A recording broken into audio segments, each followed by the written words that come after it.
You'll never believe what I've learned. What did you discover in the spellbook we found in the scriptorium? Salazar Slytherin's spellbook was a little difficult to interpret, but fascinating. Evidently, he encouraged teaching dark magic at Hogwarts. Neither the Imperious Curse nor the Killing Curse was unforgivable during his time. He believed students should be prepared to use dark magic when necessary, not to fear it. That's why we had to use Crucio to gain access to the scriptorium. He didn't want his knowledge shared with anyone who was afraid of the power of dark magic.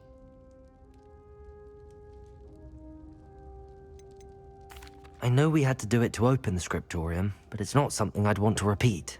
And I'm glad we did it, because in the spellbook I also found something else. References to a lost relic, which, from what I can tell, grants the holder the power to reverse dark magic curses. And you think this relic might be able to save Anne? Precisely. I plan to search for this relic, but I don't think we should tell anyone. Especially Ominous. He wouldn't understand. We need to tell him. He's the reason we found the book, and he deserves to know what you've learned. You've seen how he frets about the dark arts. I promise I'll tell him when I found the relic. When I know more, I shall send an owl. And don't feel sorry for Ominous. Keeping this to ourselves for now is for his own good. I'll decide what's for my own good. Ominous, we were just about to get some air. Care to join? You're a liar, Sebastian. I heard everything.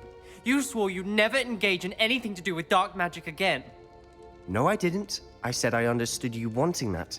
I'd never swear to give up on finding a cure for Anne. You don't know when to stop, do you? I know when not to stop. Leave this alone, Ominous. I'll be on my way.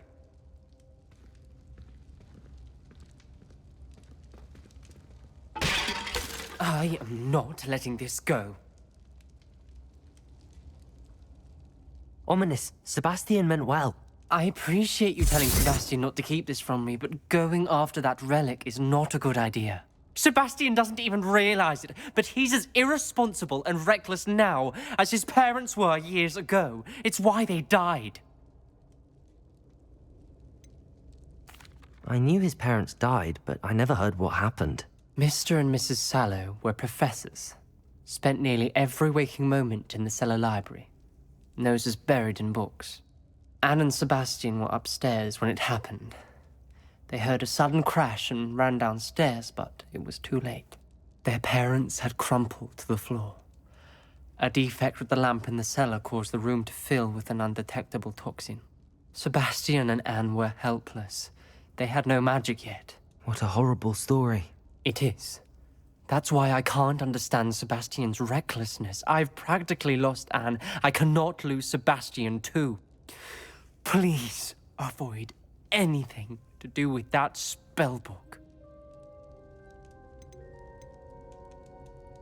Some references Sebastian mentioned in the book do worry me.